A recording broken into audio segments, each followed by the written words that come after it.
Greetings, travelers! Welcome back to Tales from the Enchanted Forest with your hosts, Fox and Sparrow. Hiya, travelers! We hope you are all enjoying these winter days. And apparently, we're going to have a lot more of them because the Groundhog Oracle saw his shadow. So, we have a lot more winter to go. Not here. It's spring-like weather, and I'm going to do the risky thing, and I'm going to switch over my wardrobe.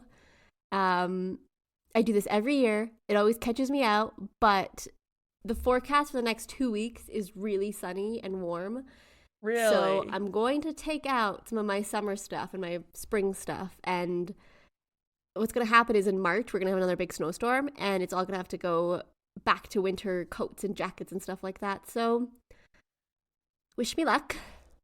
We're having just such a cold and snowy winter here. There's so much snow outside, and it looks pristine and beautiful, and I love it. See, I live on a ski resort, so I want the snow, but there is no snow. So I'm hoping to embrace the warmer weather and hope that by tempting fate and putting my spring stuff out, that the winter decides, okay, it's time. It's now. Now's the worst time. We're gonna come back, y'all. Let's go, go, go. I honestly wouldn't mind. It's just I hate this in between where it's supposed to be winter, but it doesn't feel like winter. So I feel like I should be doing things like going outside, but I'm still in like the winter mentality of I have to stay inside and stay warm and stay huddled up. It's my favorite time of the year. But maybe this winter, at least for my winter, isn't long for natural reasons. Perhaps the groundhog is aware of magical forces at work in the world that control the winter. Whether the groundhog does have supernatural connections or not, this cold winter inspired our pick for today's tale, The Snow Queen. We are not strangers to Hans Christian Andersen tales in the Enchanted Forest, but this story is my personal favorite. It was one of those stories that came along and just rewired my brain as a kid. Were there any stories that did that for you, Fox?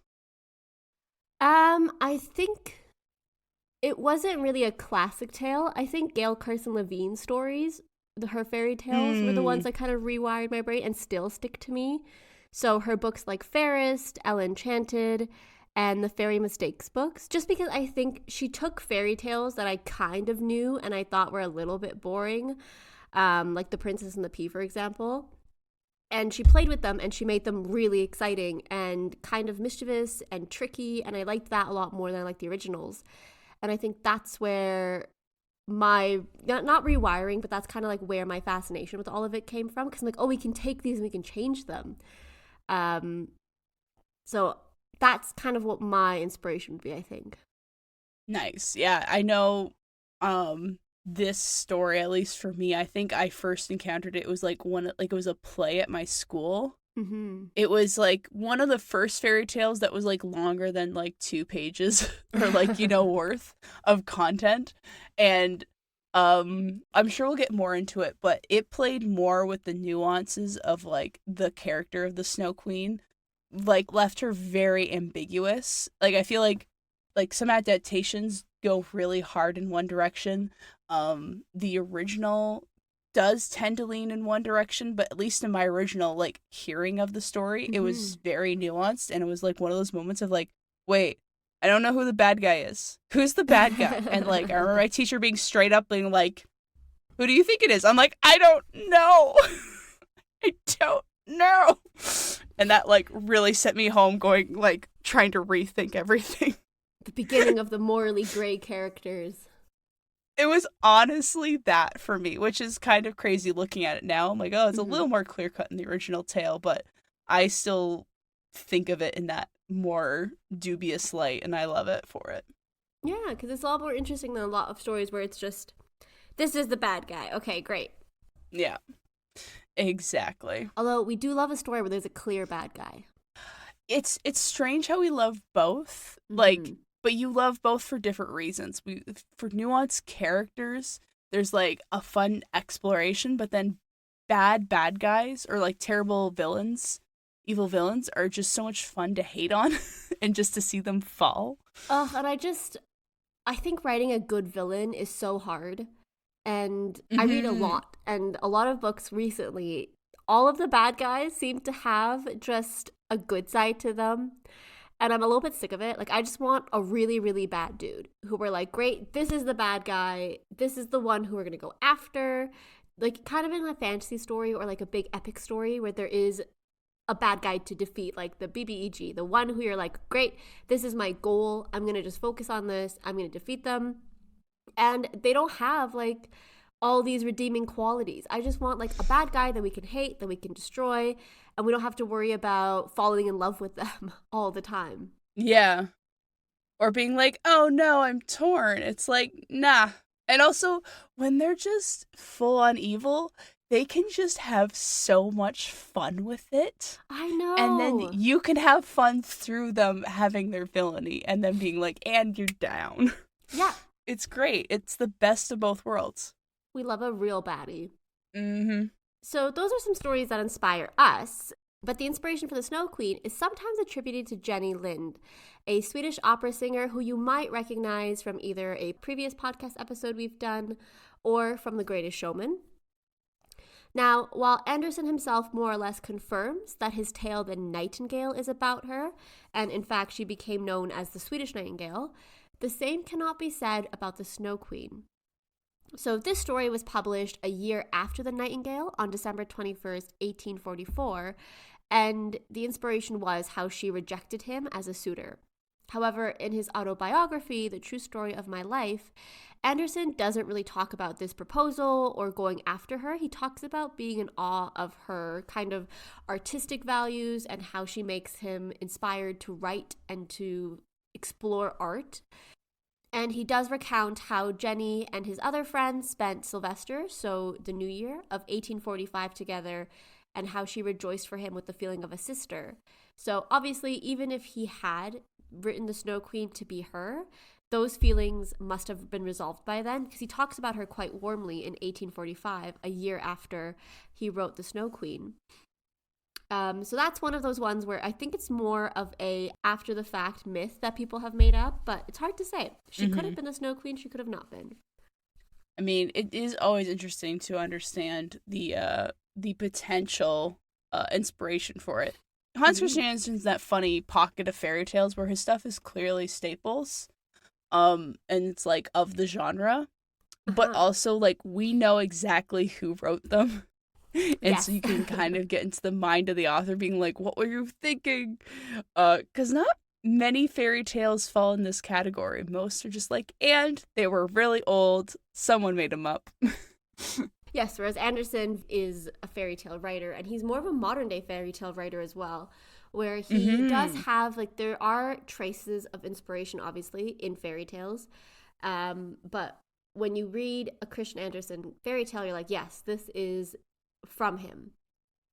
Yeah. And so he kind of claims the entire fairy tale for his own. So with that, I'll ask for your attention, dear travelers. Please, we're going to begin. When we've got to the end of this story, we shall know more than we do now. So bundle up in your warmest blanket and cozy up by a fire as we tell the chilling tale of the Snow Queen. The first story of the Looking Glass and its many bits. There was once a wicked troll. He was the very worst kind of troll, and it would be better to call him a devil. One day, he shouted in delight, for he had created a looking glass with the most unique feature. Everything good and pretty that was reflected in it would shrivel into absolute nothingness.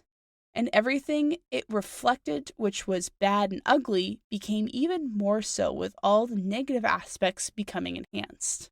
Good people's faces became distorted, and beautiful landscapes looked like boiled spinach.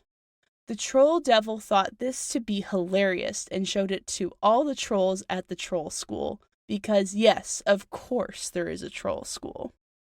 This is just like one of the many wonderful throwaway lines that comes up in stories like this, and I just want to know all about troll school now. Like, does our troll from Billy Goat's Gruff attend this school? Like, I need details. I love Norwegians, Swedish, Scandinavian people and their trolls. Oh, But also, he created, I think, it's in my head when I first read this, I was like, oh my God, it's the mirror from Snow White. Yeah, it's similar, but I mean, it's been a minute since I've read the original, but I think the mirror was sentient, right? It wasn't Yeah, because she was just. like, mirror, mirror on the wall, who's the greatest, who's the fairest one of all? Mm-hmm. And so the mirror would respond. But I think it was in the original, I don't think it was sentient in the way that it is in the Shrek movie, where like it could talk back and show you the different options of your suitors and stuff like that. But I think it was the same idea, right? So it would, as a looking glass that shows you the truth or that shows you a reality of something. Yeah, so very reminiscent of that, but this is just taken to 11. Yes. In terms of what it can do. So let's see what happens. Finally, the trolls said, "You can see what mankind really looks like with this glass." And so they ran about everywhere, distorting everything until no human nor country hadn't been affected by the glass. With nothing else to change, they decided to bring the glass up to the heavens to see what the angels and God really looked like. As they got higher and higher, the glass began to quiver with fear, and in a moment, the glass slipped out of their hands and it came crashing down onto the earth below. The glass shattered into billions and billions of pieces. Unfortunately, even though the glass was no longer in one piece, each broken bit carried the same unique property, even if it was just a single grain. And as the wind blew, it carried the little bits all over. Some big bits were found and put into windows or reading glasses. However, neither did well to help one see or judge the world properly. But these small bits also found their way into people's eyes, which only showed them the worst of people and focused on what was wrong. Some still got caught in people's hearts, which may have been the very worst, for it turned people's hearts into lumps of ice. The evil one saw how the glass shattered, and he laughed and laughed until he was crying. This brings us to the end of the first story, which is by far the shortest of the 7 parts that make up the Snow Queen. And this is really just laying the groundwork for the bigger story at play here. So that was like the prologue? Pretty much. Like that's how I read it anyways. So the second part of the story we're about to go into is of a little boy and a little girl.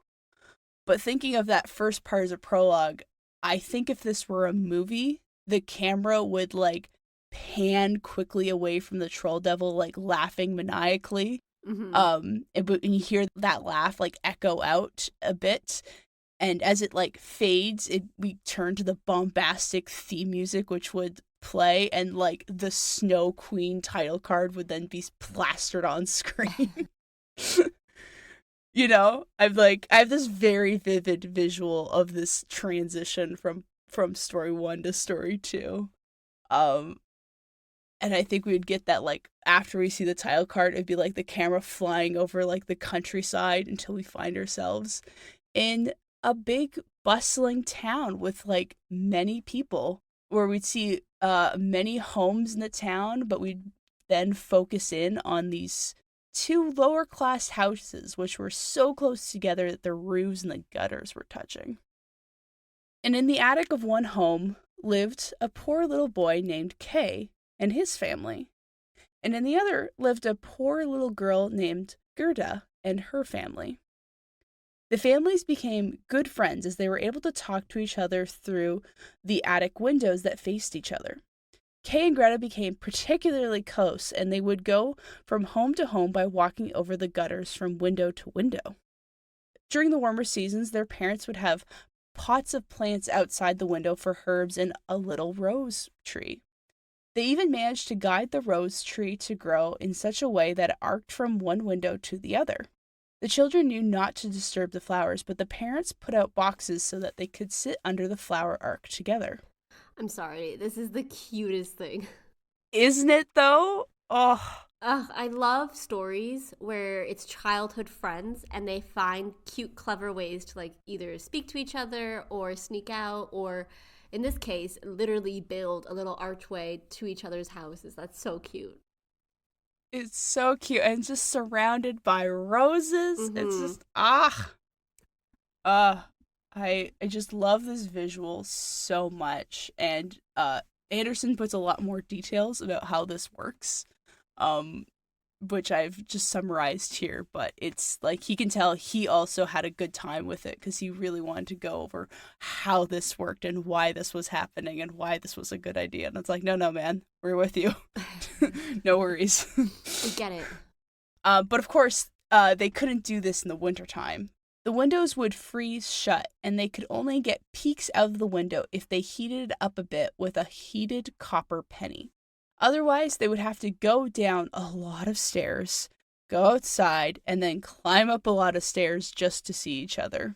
And I imagine as a little kid, like, those a lot of stairs are like so much more work with little Yeah. legs. Oh. One snowy day, the old grandmother said to the children, "Those are the white bees swarming." Kay looked at the snow grandmother just called bees, and he remembered that bees have queens and wondered aloud if the snow did too. The grandmother nodded. Indeed, they have. She flies where they swarm thickest. She is the biggest of them all, and she never stays still on the ground, but flies up again into the black cloud. Many a winter night she flies through the streets of the town and peeps in at the windows, and then they freeze into wonderful patterns like flowers. "Can the Snow Queen get in here?" Gerda asked. "I'd like to see her try," Kay said. "If she does, I'll put her on the hot stove and she'll melt away."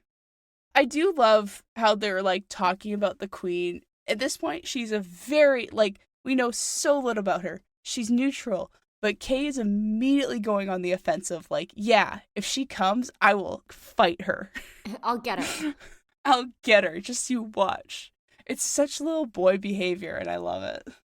That evening, after Gerda went home, Kay looked out the window to see the snowfall. But he noticed one large flake that wasn't moving. It then began to grow bigger and bigger until it turned into the shape of a lady dressed in fine fabric, which sparkled and gleamed as if it were made out of 1,000,000 star-shaped snowflakes. She was very beautiful and delicate, and she seemed as though she were made of ice, which made her blinding and dazzling. Her icy figure would make one think she would be still and serene. But her eyes, which were bright like stars, were very alive and had neither peace nor rest to them. She nodded toward the window and beckoned with her hand.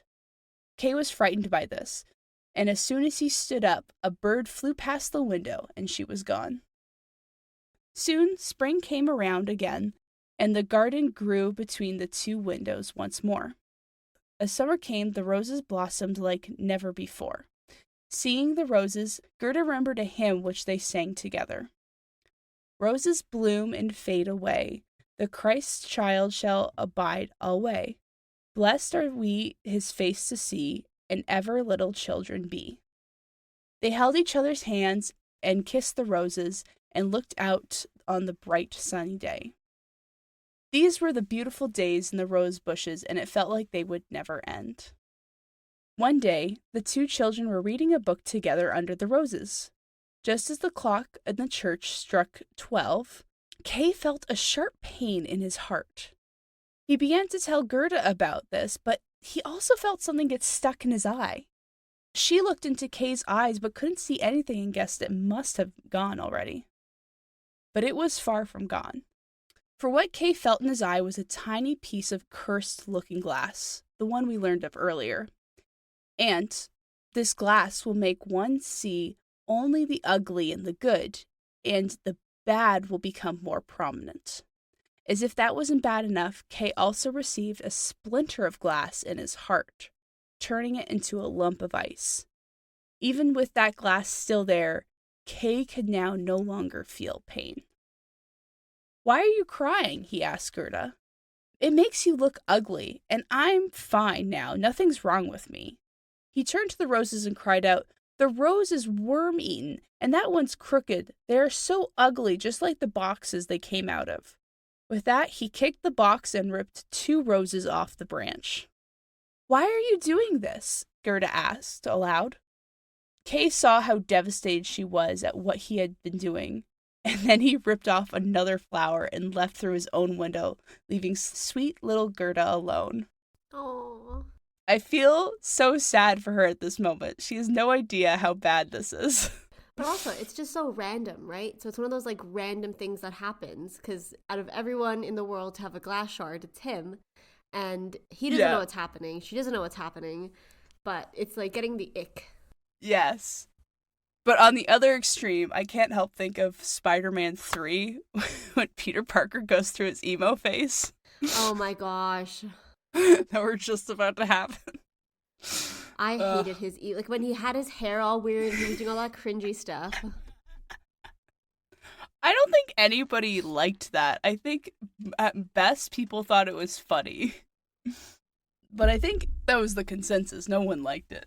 No, everyone knew it was weird.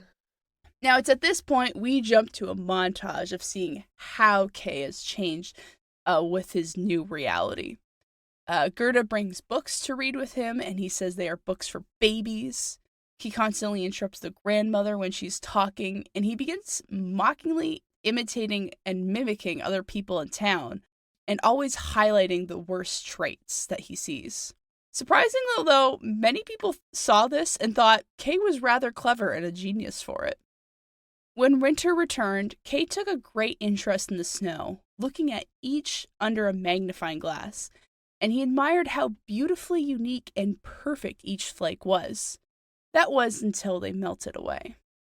This line I find very interesting because we know like Kay can only see the worst in every trait. So I don't understand why the snowflake is still perfect to him. And I think that's a very interesting thing that doesn't go straight up explained, but it's a very interesting thing to call out and alludes to what's to come next with the Snow Queen. Yeah, because it does seem weird that out of everything, because he has to see everything that's bad and ugly, and so he should have seen it as something that's like mushy or annoying or gross, but it could be because every snowflake is unique, so it's hard to judge them as one thing, maybe? I don't know. But I've never really thought about that, how out of everything that he thought was gross and disgusting in the world, he still thought snow is beautiful. To me, this leads to my interpretation of it, which I mentioned before, which is that the Snow Queen, I think of the Snow Queen as a more neutral character. Mm-hmm. I don't really think she's good or bad. So I think I see this as like the alluding to how her magic makes her unaffected by this like mirror. And she's just kind of like, I'm just exist. And like there's neither beauty nor unbeauty in my thing. It's just I'm here. Yeah, but I think to me this leads to her being a neutral force. Yeah.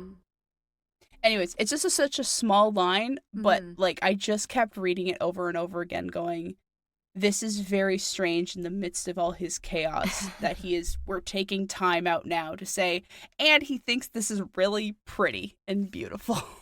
I wonder if it could also be about just how, like you just said, the neutralizing power of the Snow Queen, and also like the neutral power of unique beauty. So not something that you can mock because there's nothing to mock if everything is different, right? So you can't just say, you can't sit there and mock every single individual snowflake.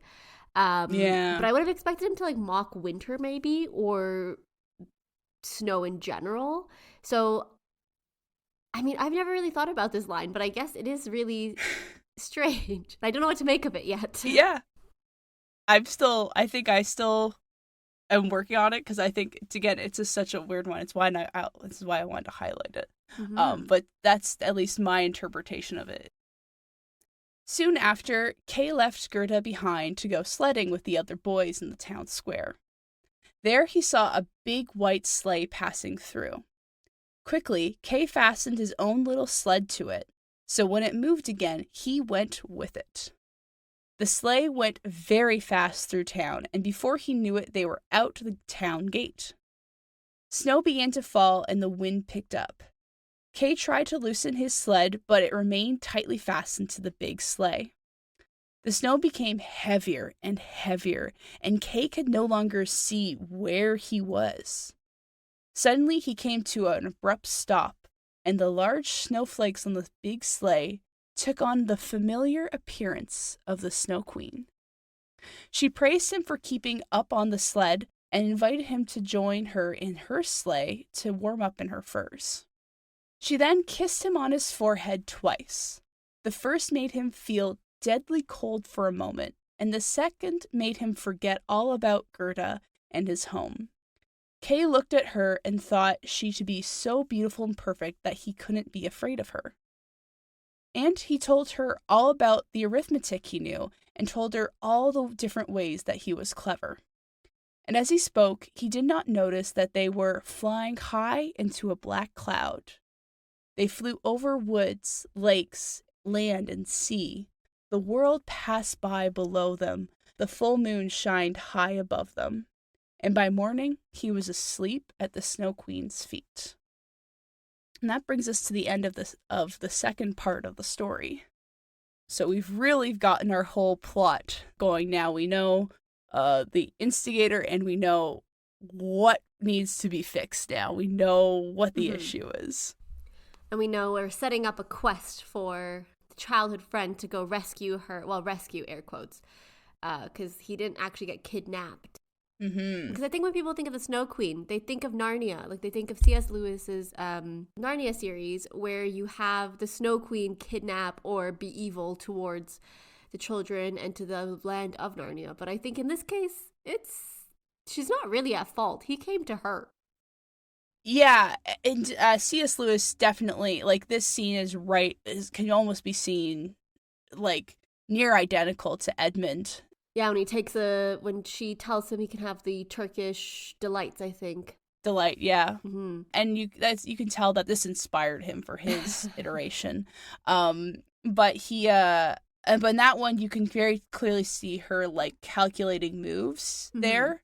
In this version, the Snow Queen, like, kisses him once, and, like, he feels cold, and the second he forgets. So this is, like, to me, the big moment of, oh, she's evil because she's making him forget. Allow me to defend the Snow Queen. My beliefs, if you will. Okay, let's hear it. This is at least my interpretation. Again, I'm coming from my original understanding of it was she was more nuanced, so I stick by that. My theory is that her first kiss froze him in a way, like, he was frozen entirely.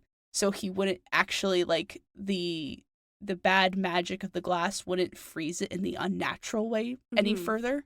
So I feel like she was almost putting him in a stasis of, like, you're in this bad state, but you can't get worse right now, is my theory. And the second kiss of forgetting, I think she needs Gerda to go on this quest, so that's why she did that one. She's like, all right, you're coming with me.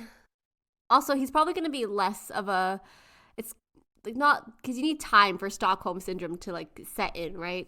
He does seem very gullible in the sense that he's like, oh, look at this beautiful woman, I'm gonna go with her, she's the most beautiful thing. I mean, in his defense, though, in this case, if he has had an aversion to everything in his life up until Snow and the Snow Queen, I can understand why he would be willing to go towards something that he finally thinks is beautiful. But she doesn't have time for him to, you know, get used to her and stuff like that. Just making him forget, I think, is the kinder thing here. Yeah, and I think a lot of interpretations take she's evil because she realizes he's smart, and it's very clearly outlined he's a smart kid. He's, like, knows all this arithmetic and stuff. But, like, in the original story, when he offers it, like, he just decides to start telling her things he thinks he's good at. Like, I think in a way to try and impress him. But, like, there's a line, which I didn't include here, but where it literally says it dawns on Kay that she's looking at him like, oh, that's really cute. Like, you think you know stuff. But, like, what kid doesn't do that? All kids do that. When you go up to a child and they start showing you, like, their dance routine or they start counting to 10, it is very, like, childlike behavior. Yeah. So I still don't think she's bad, but this is definitely the big flag in a lot of people things like start turning to like, well, she evil, she kidnap. I mean, kidnapping not good. Not here for it, but I'm still here for her. In defense of kidnapping. Um but regardless, that brings us to the end of our second story. Now we get to part 3, or the third story, the Enchanted Garden. So no one in town knew what happened to Kay. Like, the boys last saw him like flying out of town in the sleigh, but like no one knew what happened to him after that. And so Gerda wept and wept, for she believed that he must have drowned in the river. Eventually, that long, depressing winter did pass, and the warmth of spring came again. But still, Gerda cried out that Kay was dead and gone. But the sunshine and the sparrows told her they didn't believe it. This gave her enough doubt to investigate the matter herself. Early the following morning, she put on her new red shoes and went out the town gate to the river. She asked the river if she gave them her shoes, if they would give her her friend back. She thought the river nodded, so she threw the shoes in, even though they were her most prized possession. The river then gently brought them back to her, for the river did not have Kay. But Gerda didn't understand and thought she just hadn't thrown them out far enough. So she got into a nearby boat for her next toss. Unfortunately, the boat was not fastened, and as soon as she got in, it began drifting down the rapid river. Gerda cried and cried, but she had no way of controlling the boat. After a long while of traveling down the stream, Gerda saw a small house with 2 wooden soldiers standing outside of it. She called out thinking they were alive, but instead an old woman wearing a wide brim hat came out. She rushed over to little Gerda and asked how she came to travel such a distance. She initially hesitates to talk with a stranger, but quickly tells her literally everything. The old woman listens and tells her she has not seen Kay, but he would likely come at some point. So she invites Gerda into her home for a bit and enjoy the fruit from her garden. While Gerda begins to eat the most delicious cherries, the old woman combs her hair and she slowly forgets about Kay. You see, the old woman was actually an enchantress, not a wicked witch, mind you. She only did a bit of magic for her own amusement, and right now she greatly wanted to keep Gerda for herself. So she went into the garden and withered all of the roses from it, for she was afraid the roses would remind Gerda of Kay, and then she would want to run away. For many days, Gerda enjoyed the old woman's garden, which had many flowers from every season, but she always felt like one was missing. Eventually, she did notice one rose that was overlooked by the enchantress, a single painted rose that was on her hat. Gerda thought it was the most beautiful flower in the world and went to the garden to see if one was there. When she could find none, she cried, and her tears moistened the earth and the roses bloomed once again. She kissed the roses as she remembered Kay and how he was missing. She asked the roses if he was dead, and they told her that they had been in the ground where the dead lay, and Kay was not there. She thanked the roses, but then began asking other flowers if they knew anything of where Kay could be. But each flower was wrapped up in its own little world and had no idea where he could be. Having asked every flower, Gerda busted down the rusty old gate of the garden and ran barefooted away from there into the wide world. She ran until she could run no more, and when she sat down for a rest, she realized nobody was coming after her, and it was already mid-autumn. Our heroine has come far in her journey, but it is just getting started. Will Gerda find Kay in time? Will Kay ever recover? Will we ever find out what the Snow Queen's deal is? Find out in our exciting conclusion next time on Tales from the Enchanted Forest. I love the radio announcer endings. Oh, was having a blast with that. But yeah, that brings us to the end of part 1. Mm-hmm. I do want to touch on the third story we covered here, which is the old woman in the garden. Mm-hmm. I love her as a contrast to the Snow Queen. Yes. Of having the bright, seemingly very kind woman who honestly does the exact same thing as the Snow Queen. That's what I was just thinking. I'm like, why does no one hate this enchanter? She's also making Gerda forget everything. And kind of like similar to Kay and the snowflakes and thinking they're the most beautiful thing in the world. She also thinks about that. So Gerda thinks that the single painted rose was the most beautiful flower in the world. And so she goes after it. I mean, there are a lot of similarities. There is. And that's what I love about the Snow Queen. And particularly the Enchantress, who have such a duality there. And whereas my head, and like, again, this is my headcanon that I've clearly established since childhood, that the Snow Queen was in her own really weird roundabout way trying to help Kay. But at least in this, there's no like, oh, maybe the Enchantress is trying to help Gerda for like a short while. She's like, no, I want this child to stay here. And she keeps her all summer. Like, we start the beginning of chapter that spring has come and like spring is just starting, and we end it like it's mid-fall. Like, she has kept her for months at this place. And like the moment she figures out what's going on, she's of course leaving. Yeah, she's like, I need to get out of here because something is wrong. Yes. I will say, at least the version I read, we took a ton of time talking with each individual flower and hearing its story. So there is so much content of her going to like a flower and being like, do you know where Kay is? They're like, I don't know, but here's a completely random story that I am involved in my own head. What do you think of that? And then literally Gerda gets like fed up with each of them going, that has nothing to do with the question I asked. It's actually really funny. She's like, I don't know what's happening. I don't know what's happening here. I'm gonna go bye. I love when magical things don't cooperate, where they're like, I actually have a mind of my own, and this is what's actually gonna happen. But it's so true too. You're going through your own struggles, and then other people are like, I don't know, I'm just here, just vibing. It's like, I'm a literal flower lady. How do you expect me to know anything? I'm more impressed that the roses knew anything. Like, that someone actually helped her was incredible. Well, maybe roses are related, and they know about the flower arc in her childhood home. Yeah, we know we need to get back to the roses. Ah, it's so cute.